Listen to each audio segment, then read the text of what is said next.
अस्सलाम वालेकुम दोस्तों, मैं हूं याश शुजा। मेरे फेसबुक पेज और यूट्यूब चैनल पर खुश आमदीद।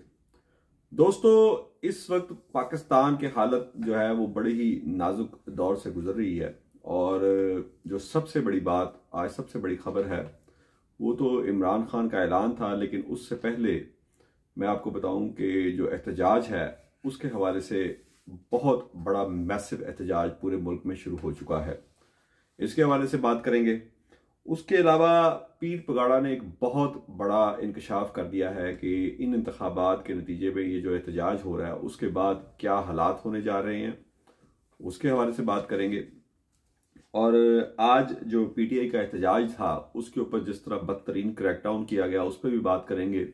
लेकिन सबसे पहले इमरान खान के ऐलान के बारे में बात करें कि जो पीटीआई के रहनुमा उनसे मिले हैं, आमद डोगर और दीगर और लतीफ़ खोसा, और ये सारे उन्होंने आके बाहर बताया कि इमरान खान ने एक बड़ा ऐलान किया है कि वो फ़तह मक्का के मानने वाले हैं। फ़तह मक्का पे अल्लाह के रसूल सल्लल्लाहु अलैहि वसल्लम का जो तरीका था उस पे चलने वाले हैं। और उन्होंने आम माफ़ी का ऐलान किया है कि जिन जिन लोगों ने पीटीआई के साथ जुर्म और ज़्यादतियाँ की हैं वो आम माफ़ी का ऐलान करते हैं। ये बड़ा अहम ऐलान है। इससे पहले पीटीआई केपीके के जो रहनुमा थे उनमें शहरियार आफरीदी भी थे, उनमें अली अमीन गंडापुर भी थे, जो बार बार कह रहे थे कि जिन लोगों ने जुल्म किया उनको ज़रूर सज़ा मिलेगी। लेकिन आज इमरान खान ने ये बड़ा ही अहम ऐलान कर दिया है। दूसरी जानिब इमरान खान के ऐलान के साथ ही एक ज़िमनी खबर भी आपको बताऊं कि जो कल पीटीआई ने प्रेस कॉन्फ्रेंस की है अपने सबूतों के हवाले से, जो धांधली के सबूत थे उसके हवाले से भी बड़ा जोर लगाया गया रियासत की तरफ से कि टीवी चैनल्स उसको कट ना करें। लेकिन टीवी चैनल्स ने अगरचे मरियम औरंगज़ेब की उसी वक्त जो प्रेस कॉन्फ्रेंस रखी गई थी, इस प्रेस कॉन्फ्रेंस को सबोताज करने के लिए उसको गैर मामूली तवालत भी दी गई, लेकिन उन्होंने उसको कट किया और वो प्रेस कॉन्फ्रेंस भी दिखाई। हालांकि काफ़ी जोर लगाया गया और उस पर भी खलबली मची हुई है कि ये क्यों किया गया।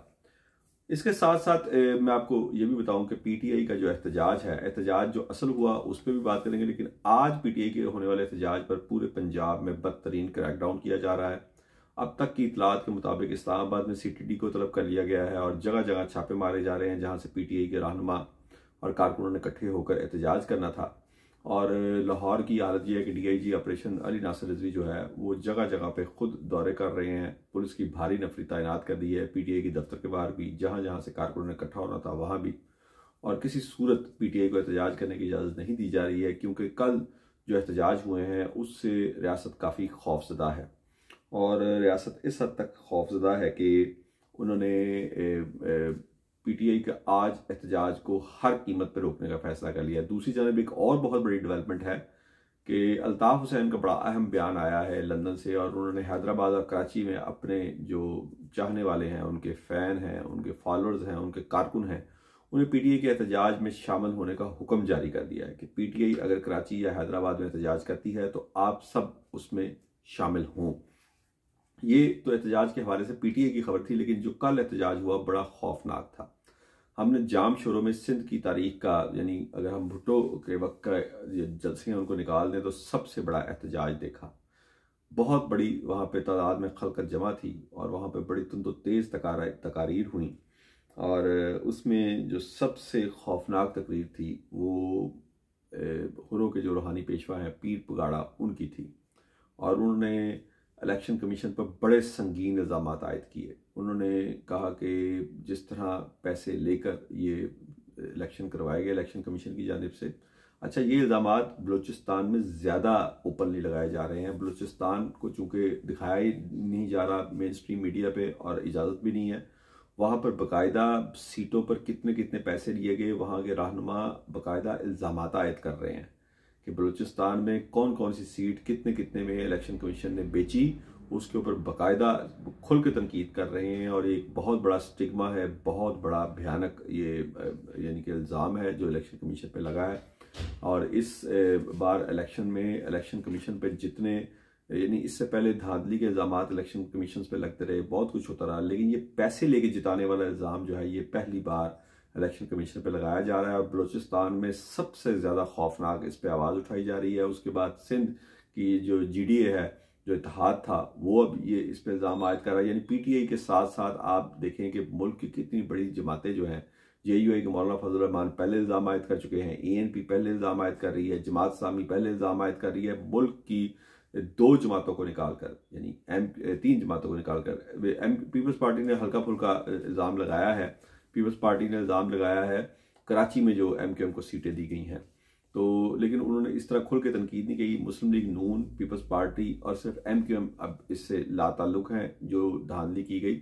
आज अगर बात की जाए, कल जो मरियम औरंगजेब की प्रेस कॉन्फ्रेंस थी उसमें उन्होंने रिगिंग के इल्जाम पीटीआई पर केपीके में लगाए हैं कि वहां आरओज उनके साथ मिले हुए थे, लेकिन उन्होंने इलेक्शन कमीशन को उसमें बिल्कुल मोर्द इल्जाम नहीं ठहराया। तो ये बहुत आगे तक बड़े नेक्स्ट लेवल पर यह एहतजाज चला गया है। और इस वक्त यानी कि जो आज पीर पगाड़ा ने बड़ा ऐलान किया वो ये था कि इस एहतजाज के नतीजे में या तो आप उन्होंने रियासत को मुखातब करते हुए कहा कि अब तो आप सबको आजमा चुके हैं। उनका इशारा था नवाज शरीफ, जरदारी और इमरान खान। अब तो आपके पास कोई ऑप्शन नहीं रही, तो अब एमरजेंसी होगी या मार्शल लॉ होगा। और उस पर भी उन्होंने आला अदालतों के ऊपर इल्ज़ाम आयद किया कि आप इसको भी लेजिटिमेट कर देंगे, इसको भी आप लीगल कवर देंगे। तो ये बहुत बड़ा एक दावा था और ये चीज़ें सुनने में आ रही थी, ये अफवाहें सुनने में आ रही थी कि अगर हालात काबू से बाहर हुए तो रियासत इन ऑप्शंस पर भी गौर कर रही है।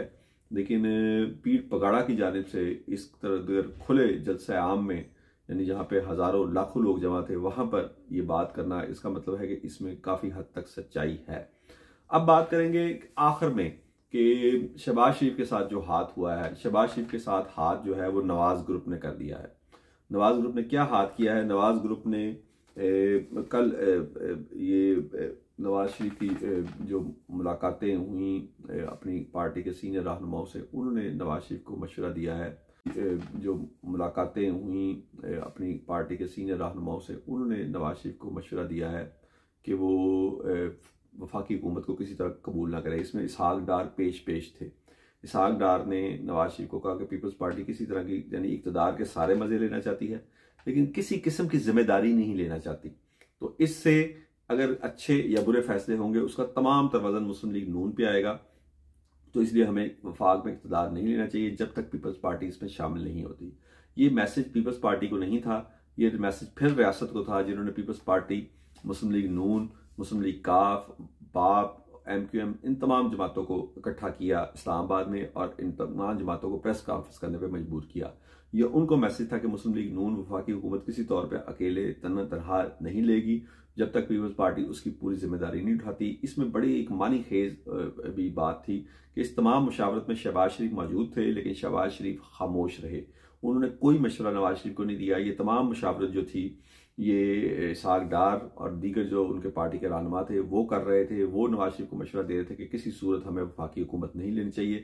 और इस सिलसिले में नवाज शरीफ ने अपनी पार्टी के 2 रहनुमाओं ख्वाजा साद रफीक और जवेद लतीफ़ से ट्वीट भी करवा दिए थे कि हम किसी सूरत पीपल्स पार्टी की शमूलियत के बगैर, ये तनहा मुस्लिम लीग नून की जिम्मेदारी नहीं है कि वो वफाकी हुकूमत बनाए, हम उनकी शमूलियत के बगैर किसी सूरत भी ये हुकूमत नहीं लेंगे। 2 दिन बाद मुस्लिम लीग नून की जो मरकजी मजलिस आमला है उसका इजलास है, उसमें हतमी फैसला करके पीपल्स पार्टी को, या आप समझ ले पीछे बैठे हुए जो प्लेयर्स हैं यानी रियासत को बता दिया जाएगा कि मुस्लिम लीग नून किसी सूरत अकेले वफाकी हुकूमत लेने को तैयार नहीं है। पाकिस्तान में एहतजाज की पल पल बदलती हालात जो हैं, पल पल बदलते हालात हैं, उस पर भी आपको अपडेट करता रहूँगा अपने अगले वीलॉग में। अपने दोस्तों और रिश्तेदारों का ख्याल रखिएगा। अल्लाह हाफिज़।